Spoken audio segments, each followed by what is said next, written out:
আসসালামু আলাইকুম। প্রিয় দর্শক, অন্য মঞ্চের আলাপ চাইতায় আপনাদের সকলকে আমন্ত্রণ জানাচ্ছি। আসসালামু আলাইকুম।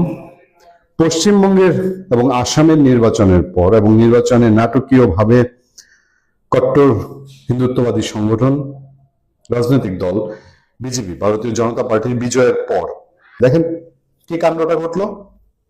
অমিত শাহ বলছে যে নিরাপত্তার কারণে পশ্চিমবঙ্গের সাথে বাংলাদেশের সমস্ত সীমানা তারা সিল করে দিবে, মানে তারা বাংলাদেশের সঙ্গে কোনো সম্পর্কই রাখতে চায় না। অমিত শাহ দিল্লি থেকে উড়ে এসছে তার মুখ্যমন্ত্রী ঠিক করার জন্য কলকাতায় এসে সে মানে তারা একেবারে ওই পশ্চিমবঙ্গের মুসলমানরা তাদেরকে কেন ভোট দেয় নাই এই জিদ যেন বাংলাদেশের উপরে তুলতে যাচ্ছে, এরকম একটা উপক্রম। মানে এই সময় কাকতালীয় আরেক ঘটনা দেখেন, মানে ঘটনা ঘটেই কাকতালীয় এক ঘটনা ঘটলো কক্সবাজার বা সমুদ্র সৈকতে। আমাদের দক্ষিণাঞ্চলের কয়েকটা জেলাতেই দেখা গেছে হঠাৎ করে সন্ধ্যার আকাশে মিসাইলের বিশাল আলোর রেখা, মানুষ আতঙ্কিত হয়েছে। যদিও বাংলাদেশের নৌবাহিনীকে আগে জানানো হয়েছে বলে আমরা সংবাদ মাধ্যম থেকে জানতে পেরেছি, কিন্তু হঠাৎ করে মানুষ এই মিসাইলের রেখা দেখে হতভম্ব হয়ে গেছে। কেউ কেউ ভাবছে এটা কি ইসরায়েল ইরান যুদ্ধের মিসাইল কিনা, আবার ভারত হঠাৎ করে কেন, পরে যখন জানা গেল যে ভারত দূরপাল্লার ক্ষেপণাস্ত্র পরীক্ষা করেছে সেটার আলো ভারতীয় সীমান্তে জল সীমার ভেতরে পড়েছে, বাট সেটা আলোর ঝলকানি আমাদের এখানে দেখা গেছে। এটা পুরোপুরি জানাজানি হওয়ার পরে একটা স্বস্তির ব্যাপার তৈরি হয়েছে। কিন্তু এই যে এক ঘটনার সাথে আরেক ঘটনা মিলে যায়। বাংলাদেশের সীমানা সিল করার কথা বলছে পশ্চিম ভারতের কেন্দ্রীয় স্বরাষ্ট্রমন্ত্রী, আর সেই সময় এই ধরনের মিসাইলের দেখা যাক, আমরা এটাকে গুরুত্ব দিচ্ছি না, কিন্তু গুরুত্ব না দিয়ে পারছি না যে এই পুরো বাংলাদেশের বাঙালি মানুষকেই যে তারা একেবারে উগ্রপন্থী জামাতি, তারা বারবারই বক্তৃতায় বলছে জামাতি লোকজন আমাদেরকে ভোট দেয়নি। মানে শুভেন্দু অধিকারী বলছে যেখানে জামাতের অধিকারী জামাতপন্থী, মানে পশ্চিমবঙ্গের সমস্ত মুসলমানই যেন জামাতপন্থী। পশ্চিমবঙ্গে আমরা জানি অনেক লিবারেল মানুষ আছে, অনেক মধ্যপন্থী, অনেক উদারপন্থী মানুষ আছে। সনাতন ধর্মাবলম্বীদের সঙ্গে বিবাহ বন্ধন, পারিবারিক বন্ধনে আবদ্ধ হচ্ছে। বহু জায়গায় সনাতন ধর্মাবলম্বীরা আক্রান্ত হলে পর্যন্ত পশ্চিমবঙ্গের মুসলমানরা ঢাল হয়ে দাঁড়াচ্ছে। তাহলে পশ্চিমবঙ্গের আপামর সমস্ত মুসলিমকে তারা জামাতপন্থী বানিয়ে দিচ্ছে। আসলে কি তাই? পশ্চিমবঙ্গের টোটাল মমতা ব্যানার্জি বরঞ্চ তিনি তো মুসলিম না, তিনি তার রাজনৈতিক প্রয়োজনে বলতে পারেন বাংলাদেশে জামাতের সাথে সখ্যতা রেখেছে, জামাতকে শেল্টার দিয়েছে, জামাতকে আওয়ামী লীগ সরকারের সময় কলকাতায় আমেরিকার সাথে মিটিং করার সুযোগ করে দিয়েছে। সেগুলো তো মমতা ব্যানার্জি করেছে। তিনি তো সনাতন ধর্মাবলম্বী হয়ে তিনি হিন্দুদের বাদ দিয়ে মুসলিম ভোট ব্যাংকটাকে কাজে লাগাতে চেয়েছেন, এবং সে স্বাভাবিক তার ভোটের প্রয়োজনে সে মুসলমান প্রীতি দেখিয়েছে। এই মুসলমান প্রীতির পেছনে তার ভোটের রাজনীতি ছিল। যাক, সে তার এই ভোটের রাজনীতি কৌশলে হেরে গেছে। তার সনাতনী যারা ফলোয়ার ছিল তাদের সে মন রক্ষা করতে পারেনি। কিন্তু এর দায় আজকে বাংলাদেশে দেখেন চরম ভারত বিরোধী ইউনূস সরকার বিদায় হয়েছে। একটা নতুন সম্ভাবনার আশা আমরা দেখতে পেয়েছিলাম, তারেক রহমান সরকারের সঙ্গে একটা ভালো সম্পর্ক হবে, কিন্তু বাংলাদেশ থেকে ভারত বিরোধী বিদায় হলো। ওইদিকে উল্টো দিকে ভারতের পশ্চিমবঙ্গে টোটালি বাংলাদেশ বিরোধী মানুষ দায়িত্ব নিয়ে নিল। বাংলাদেশের সনাতন ধর্মাবলম্বী যারা, তারাও তো বাংলাদেশকে ভালোবাসে, তারাও নিশ্চয়ই চাইবেন না যে পশ্চিমবঙ্গের সনাতনীরা ক্ষমতায় আসলেও তারা বাংলাদেশের উপরে কোন ধরনের ছড়ি ঘোরানোর চেষ্টা করুক। আপনি ঠিকই বলেছেন, আপনার যে বক্তব্য তাতে কোনো সন্দেহ নেই আমার। কিন্তু সুযোগটা কে করে দিল? আপনাকে তো বিজেপি বলে দেয় নাই যে আপনি দীপুচন্দ্র দাসকে চালিয়ে মারেন। বলে দিয়েছিল কি? করেছে কে? ময়মনসিংহ সিং এর ভালুকায় যে দীপুচন্দ্র দাসকে আপনি পুড়িয়ে মারলেন, মানে আমাদের দেশের যে মারা হলো, আমাদের দেশে যে দীপুচন্দ্র দাসকে হত্যা করা হলো, সেটা তো এসে বিজেপি এসে হত্যা করে নাই। নরেন্দ্র মোদী অথবা অমিত শাহ অথবা শুভেন্দু অধিকারী অথবা সৌমিকদা, তারা তো এসে হত্যা করেনি, তাই না? এটা তো আমাদের দেশের মানুষই হত্যা করেছে। তো এটার তো প্রভাব পড়বেই। 4000 মাইল দূরে যদি ফিলিস্তিনিদের জন্য আপনার মন কাঁদে, ঢাকাতে বসে 5000 মাইল দূরের 10,000 মাইল দূরের কোনো মানুষের জন্য যদি আপনার সম্প্রদায়ের মানুষ যদি মন কাঁদে, হৃদয় কাঁদে, তাহলে একই সীমান্ত থুতু দিলে ওইখানে গিয়ে পড়ে, তাহলে তাদের কি মন কাঁদবে না? এর জন্য দায়ী আপনি বিজেপিকে করেন কেন? তবে বাংলাদেশ অন্যতম কারণ, বাংলাদেশের প্রেক্ষাপট, বাংলাদেশের সরকারের পরিবর্তন, এটা অন্যতম কারণ হয়ে বিজেপিকে বিজয়ী হওয়ার সুযোগ এনে দিয়েছে। তার মানে এটাই কিন্তু আসল কারণ না। ধরে নেন এটা ঘটে নাই, তারপরেও বিজেপি ক্ষমতায় আসতো, এবার না আসলে পরের টার্মে আসতো, নেক্সট টার্মে তো আসতোই। আপনি মনে করেন এবার বিজেপি ক্ষমতা আসেনি, পরের বার তো আসতোই, এবং শেখ হাসিনা সরকারই আছে, তারপরেও আসতো। তখন আবার বলতেন যে শেখ হাসিনার সরকার আছে বলেই ওইখানে বিজেপি সরকার আসছে।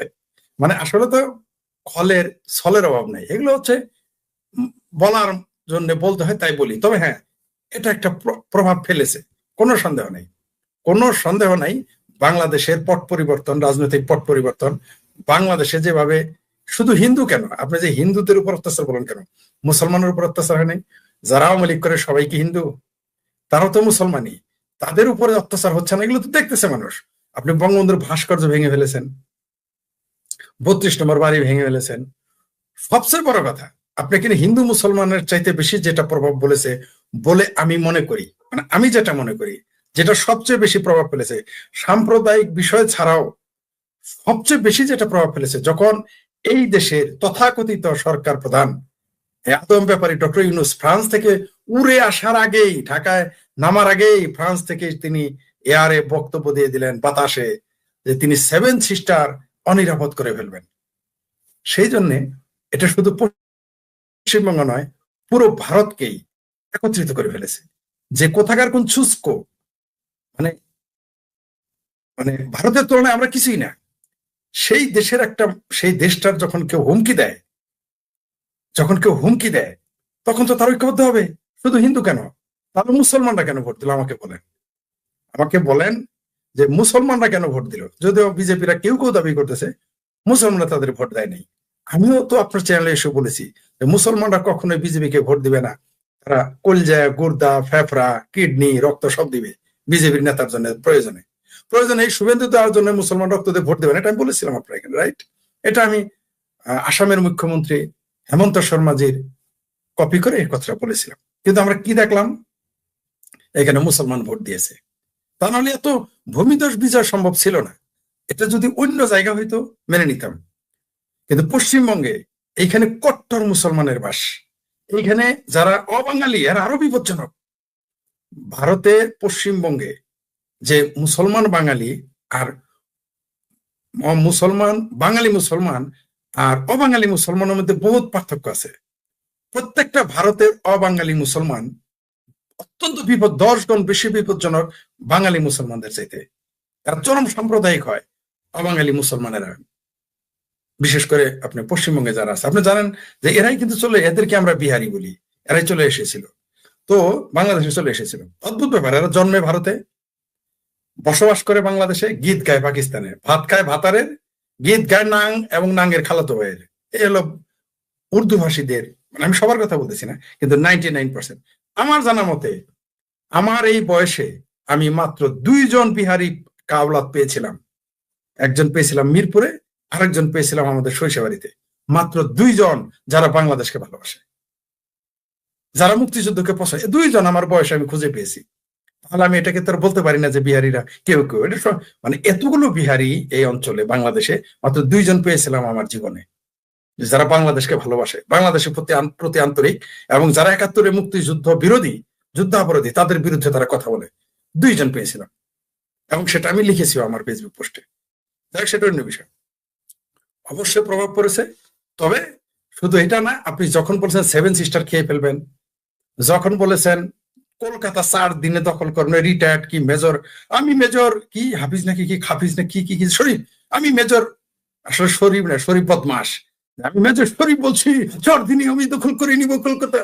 যারা পাখি মারতে পারবে না, বিএনপির 17 বছর, আওয়ামী লীগের 17 বছরে বিএনপির নামে মাঠে নামতে পারে নাই, সারাদিন ওই নাও নাকি খাওয়া ক্লাবে, এখানে গাওয়া ক্লাবে গেছে আর আসছে, আর কামের বেটির দুধ টিপতে টিপতে গিয়ে মোট সজন নামাজ পড়তে গেছে, জীবনে পাখি শিকার করে নাই, যুদ্ধ দূরের কথা, সে বলে 4 দিনে কলকাতা দখল করবে।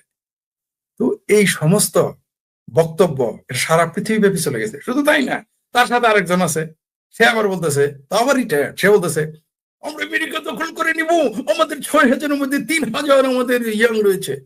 আর জামাতার আমির যখন বলেছে আমরা দোয়া করি, তাহের নাকি ফাহের বলছে, আমরা দোয়া করি ভারত আক্রমণ করুক, 50 লক্ষ আমাদের রেডি আছে। তো এই বক্তব্যগুলো ভারতে প্রভাব পড়েছে, পশ্চিমবঙ্গে প্রভাব পড়েছে, হিন্দুদের উপরে প্রভাব পড়ছে। আপনি যখন পাকিস্তানের সাথে গাইডে বিরোধী করবেন, গাইটে প্রীতি বুঝেন তো, মানে যারা আমরা বলি প্রীতি কাঁঠালের আটার মতো, পাকিস্তানের সাথে এরকম গভীর প্রেমের সম্পর্কে জড়াবেন, তখন তো ভারতীয়রা, সরকার এবং জনগণ ভালো চোখে দেখবে না। দিন শেষে ভারতীয়রা আবার প্রমাণ করে দিয়েছে, দিন শেষে ভারতীয়, তারা হিন্দু মুসলমান থাকে না। পশ্চিমবঙ্গের উর্দু ভাষী যারা, তাদের কথা আমি জানি না, কিন্তু মানে অবাঙালিদের কথা জানি না, কিন্তু বাঙালি মুসলমান অনেকেই ভোট দিয়েছে বিজেপিকে, বলবো না সবাই, তবে তুলনামূলক অনেক ভোট দিয়েছে। নইলে এত ভূমিধস বিজয় কিভাবে আসে আপনি বলেন? নিঃসন্দেহে তারা এই কোনো প্রভাব ফেলে, শুধুমাত্র সাম্প্রদায়িক কারণ না। আপনি পাকিস্তানের জাহাজ নিয়ে আসবেন, আপনি এয়ারপোর্ট, আপনি চায়নার কথায়, পাকিস্তানের কথায়, তুরস্কের কথায়, আমেরিকার কথায় আপনি লাফালাফি করবেন, এটা তো ভারতীয়রা ভালো চোখে দেখবে না, কখনোই দেখবে না, প্রশ্নই আসে না। তো এটা তো প্রভাব পড়বে। আবার দেখি এখন ওই যে শুভেন্দু অধিকারী শুধু বলেছে শেখ হাসিনাকে সেলিউট দিয়ে বিমানবন্দর, শাহজালাল বিমানবন্দর থেকে নিয়ে যেতে হবে, এতেই বাংলাদেশের মানুষের মন বেজার হয়ে গেছে, মুখ কালা হয়ে গেছে। হ্যাঁ, শুভেন্দু অধিকারী বললো কেন? আপনি ওইটুক বললেই, যদি বাংলাদেশের প্রধানমন্ত্রীকে বলেছে বাংলাদেশে যাবে আপনাদের ছেড়ে, এতে বলাতে আপনার যদি আতে ঘা লাগে, তাহলে আপনি তার দেশ দখল করবেন, তার প্রধানমন্ত্রীকে কষাই বলবেন, তার দেশের প্রধানমন্ত্রীকে গালি দিবেন, তার দেশকে গালি দিবেন, তাদের দেশের সম্প্রদায়কে গালি দিবেন, হিন্দুদের গালি দিবেন, বাংলাদেশের সংখ্যালঘুদের উপর অত্যাচার করবেন। কেন তারা মেনে নিবে? তো শুধু এটাই না, সেখানে তৃণমূলের অপশাসন রয়েছে, দুর্নীতি রয়েছে। আপনি দেখলেন তো যে তারা কিরকম মানে স্বেচ্ছাচার ফেল করেছে, ভূমিধস পরাজয় তাদের, উল্টা বলে যে আমি তো পদত্যাগ করবো না। মানে তারা কোন ধরনের মানসিকতা নিয়ে ক্ষমতা ছিল। শুধু তাই না, এগুলোকে আবার সাফাই গাওয়ার জন্য তৃণমূলের নেতারা থাকে, তৃণমূল নেতারা এটা সাফাই গায়। আবার তৃণমূলের 2-3 জনকে দেখলাম, একজন নায়ক, সে বললো আমি তো ইলেকশন করতে চাই নাই, ভাইপো আর মমতা মাসি আমাকে নির্বাচন করেছে পিসি। আবার একজন গায়ক তো আগে তৃণমূলের অনুষ্ঠানে গান গাইতো, কালকে বিজেপির অনুষ্ঠানে গান গাইবে দেখলাম। আর কবির সুমন্ত বলেই দিয়েছে যে আমাকে তো হাতে পায়ে ধরে তৃণমূল ইলেকশন করায়। তো এই হচ্ছে অবস্থা। তো এই অবস্থায় আপনি কিভাবে আশা করবেন তারপরে কেন্দ্রীয় সরকারের চিন্তা ছিল যে এখানে আইএসআই ঘাঁটি হয়ে যেতে পারে বা আছে, বা বাংলাদেশের সাথে যে কোনো সময় সমস্যা হতে পারে। তারপর SIR আছে, যেখানে ভুয়া ভোটার, মৃত ভোটার তাদের বাদ দেওয়া হয়েছে। দেখেন, আরেকটা অভিযোগ করা হয় তাদের নামে যে সেখানে নাকি SIR মুসলমানদের বাদ, কিরকম ঠাড়া মারা মিথ্যা কথা। সেখানে 63% হচ্ছে হিন্দু ভোটার কে SIR বাদ দেওয়া হয়েছে, 37% মুসলমান।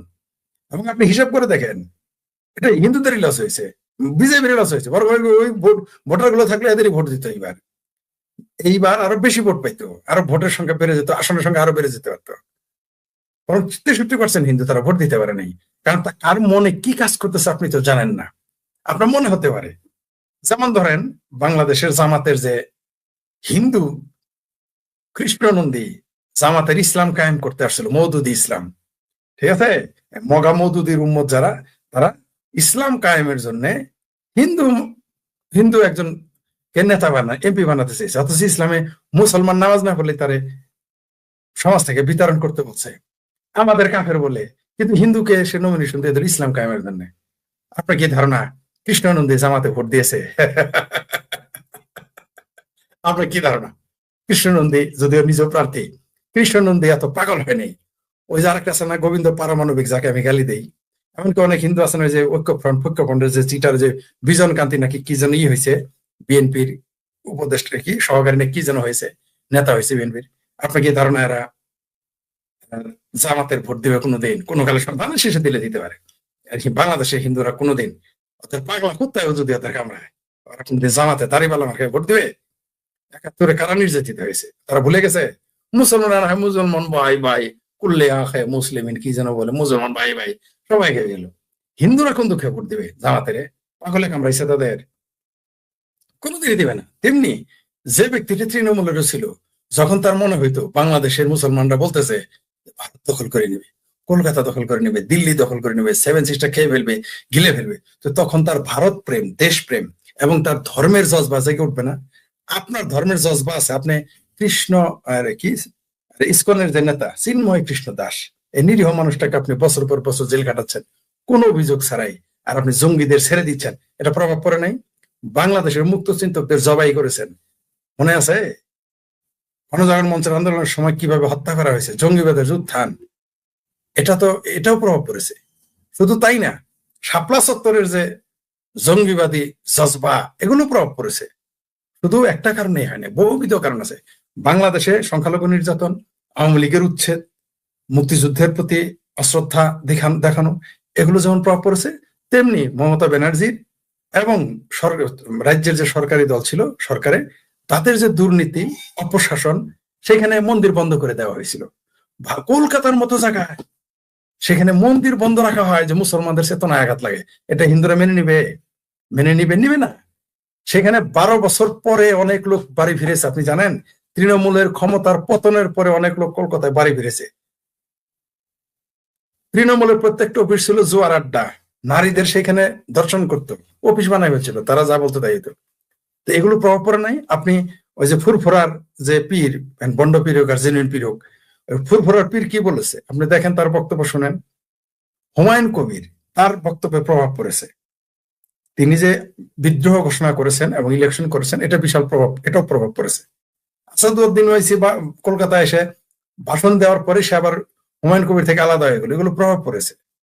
মুসলমান ভোট, যেটা আমি বলেছিলাম যে মুসলমান ভোট কাটবে না, আমি আপনার সাথে দ্বিমত পোষণ করেছিলাম, মনে আছে তো আপনার? কিন্তু আপনার অনুমানই সরে গেছে, মুসলমান ভোট কেটে গেছে। তারপর রাষ্ট্র সেখানে স্ট্রিক্ট ছিল, আপনাকে জোর করে ভোট নিতে দেয় নাই, গুন্ডামি করতে পারে নাই। এই কারণে, নইলে এই এসআইআর যদি 2024 এর আগের ইলেকশনও হইতো, এইবার ইলেকশন, গতবারই বিজেপি চলে আসতো। মানে এই না যে শুধু আওয়ামী লীগের পতনের কারণ এই মুক্তিযুদ্ধের প্রতি ঘৃণা, ভারত গিলে ফেলবে, এগুলো প্রভাব পড়েছে। হিন্দু নির্যাতন, এগুলো প্রভাব পড়ছে, যার কারণে মমতা ব্যানার্জি সেখানে ভূমিধস পরাজয় গ্রহণ করতে বাধ্য হয়েছে। পাকিস্তানের স্বরাষ্ট্রমন্ত্রী সৈয়দ মহসিন রাজা নাকবি ঢাকা সফর করেছেন এবং তিনি আমাদের মাদক চোরাচালান বন্ধের উপর একটা সমঝোতা স্মারক স্বাক্ষর করেছেন।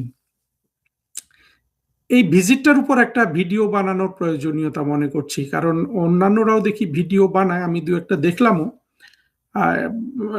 এত প্রসাধন করে ভিডিওতে, এত ধরনের কথাবার্তা বলে ভালো লাগার জন্য। তো আমি চিন্তা করলাম আমার দর্শকদের এই বাংলাদেশ পাকিস্তানের মধ্যে যে ইউনূস গভর্নমেন্ট আসার পরে যে ধরনের উচ্চ পর্যায়ের যোগাযোগ বেড়ে গেছে, এইটার উপর কি দু চার কথা আমার দর্শকদের উদ্দেশ্যে বলা যায়। এই রাজা নাকবি দেখলাম যে আবার পাকিস্তানের ক্রিকেট বোর্ডেরও প্রেসিডেন্ট, এবং উনি বিসিবির প্রেসিডেন্ট তামিম ইকবালের সাথে দেখা করেছেন, খেলাও দেখেছেন বোধহয়। তারপরে উনি আরো সাবেক প্রধানমন্ত্রী বেগম খালেদা জিয়ার কবর জিয়ারত করেছেন। ফলে এটা সমঝোতা স্মারক স্বাক্ষর করে ভিজিটটা একটা অফিসিয়াল ভিজিটই হয়ে গেল। আমার যেটা ভালো লেগেছে সেটা হলো যে আমাদের স্বরাষ্ট্রমন্ত্রীকে এই রাজা নাকবি থেকে একটু ধনী মনে হয়েছে। ধনী বলতে আমি টাকা পয়সায় জৌলস চেহারার কথা বলছি, এবং কথাটা বলার একটা গুরুত্ব কারণ আছে। কারণটা খুব আমার কাছে ইম্পর্টেন্ট মনে হয়। আমি তো প্রায় 25 বছর ফরেন মিনিস্ট্রিতে ছিলাম, নিশ্চিতভাবে আবার ফিরে যাব। এই 25 বছর আমি পাকিস্তানি ডিপ্লোম্যাটদের একটা জিনিস খুব লক্ষ্য করেছি। সেটা হলো যে আমরা যখন 2001 সালে পররাষ্ট্র মন্ত্রণালয় জয়েন করি, সেই সময় আমি পাকিস্তানি ডিপ্লোম্যাটদের দেখতাম যে তাদের কাপড় চোপড় সব কেতাদুরস্ত এবং বেশভূষা, কথাবার্তা সবকিছু অত্যন্ত উঁচু পর্যায়ের। এবং পরবর্তীতে বছরের পর বছর, আমি প্রায় 25 বছর লক্ষ্য করেছি এদের অবনতি আর অবনতি। এদের শার্ট এক সময় পরিষ্কার ছিল, এখন কলারে ময়লা দেখা যায়, এবং অবস্থা অনেকটা আমার মতো বলতে পারেন, যেন সবাইকে ইউনূস তাড়িয়ে দিয়েছে। ঠিক এই অবনতিটা আমি পাকিস্তানের ডিপ্লোম্যাটদের 25 বছরে দেখেছি। আমি বিভিন্ন দেশে ওদের সাথে দেখার তো সুযোগ হয়েছে। তো এটা হয়েছে কেন জানেন? পাকিস্তান রাষ্ট্রটা 2001 সাল পর্যন্ত, অর্থাৎ পারভেজ মোশাররফের কাল পর্যন্ত পাকিস্তান রাষ্ট্রের একটা উত্থান হয়েছিল। বিশেষ করে আবার জিয়াউল হক, তাদের যে প্রেসিডেন্ট, ওই সময় তো বিশাল রমরমা অবস্থা। পাকিস্তান জঙ্গি উৎপাদন করে, জঙ্গিদের বিক্রি করে মার্কিন যুক্তরাষ্ট্রের কাছে। পাকিস্তানের মধ্য দিয়ে পুরা মার্কিন যুক্তরাষ্ট্র আফগানিস্তানে গিয়ে যুদ্ধ করে, সোভিয়েতদের পতন ঘটায়, এবং পাকিস্তান রাষ্ট্রের এমনিতেও। কিন্তু পরবর্তীতে এই বিশেষ করে লাদেনের টুইন টাওয়ার ভেঙে দেওয়ার পর থেকে পাকিস্তানের অবনতি শুরু হয়। কারণ হলো মার্কিন যুক্তরাষ্ট্র পাকিস্তানকে আর মানে ওই সময়টা পর্যন্ত, লাদেনের একেবারে 1/11 বলতে পারেন, লাদেনের এই টুইন টাওয়ার ভেঙে দেওয়ার আগের দিন পর্যন্ত মার্কিন যুক্তরাষ্ট্র পাকিস্তানকে এক দৃষ্টিতে দেখত। পরবর্তীতে মার্কিন যুক্তরাষ্ট্র পাকিস্তানের সাথে সম্পর্ক তারা রেখেছে, ভালো সম্পর্ক, অনেক কিছু দেয় ঠিক আছে, কিন্তু জটিলতায় আক্রান্ত হলো এই সম্পর্কটা। এবং 1/11 পর থেকে এবং পাকিস্তান আরো নানানভাবে সন্ত্রাসবাদে জড়িয়ে পড়ে, এই তাদের সব ক্ষেত্রে, পাকিস্তান রাষ্ট্রের সব ক্ষেত্রে যে অবনতি, সেটা পাকিস্তানি কূটনীতিকদেরও সেই অবনতি আমি খুব কাছ থেকে দেখেছি। এবং পাকিস্তান রাষ্ট্র তো পরে পার ক্যাপিটা জিডিপি বলেন, অর্থনীতি বলেন, সব দিক থেকে একেবারে দেউলিয়ার দিকে চলে গেল। আমাদের আমলে আমরা তো বাংলাদেশকে অনেক উন্নতি করলাম। এই কথাগুলো বলার আরেকটা কারণ হলো যে এটা তো খুব দুঃখ লাগে আমাদের, তাই না?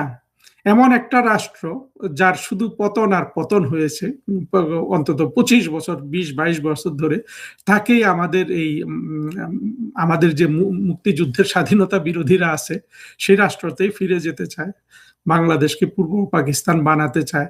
বা এগুলো তো রাজনৈতিক কথা যে সেই রাষ্ট্রে ফিরে যেতে চায়, সেটাও না। বড় কথা হলো যে সেই রাষ্ট্রের প্রতি বাংলাদেশের স্বাধীনতা বিরোধীদের যে ভালোবাসা, এইটা কোন পর্যায়ে থাকতো পাকিস্তান যদি একেবারে বলবো যে ভুট্টো থেকে পারভেজ মোশাররফ, ভুট্টোর পরে এসে তো আরো জিয়াউল হক, মূলত এরাই তো শাসক, তারপরে নওয়াজ শরীফ, বেনজির ভুট্টো শাসন করেছে কিছুদিন, আর পারভেজ মোশাররফ, এই কয়জনের আমলে পাকিস্তানের যে উত্থান হয়েছিল বা তাদের যে জৌলস ছিল, সেটা যদি ধারাবাহিকভাবে 2026 পর্যন্ত যদি অব্যাহত থাকতো, তাহলে 2024-এ বাংলাদেশের যে জঙ্গি কোয়ালিশন, তাদের কি অবস্থা হতো, তারা পাকিস্তানকে নিয়ে কি না করতো। দেখেন, পাকিস্তানের এত খারাপ দুর্দশা সত্ত্বেও কিন্তু তারা এখন পাকিস্তানের সাথে কি না করছে।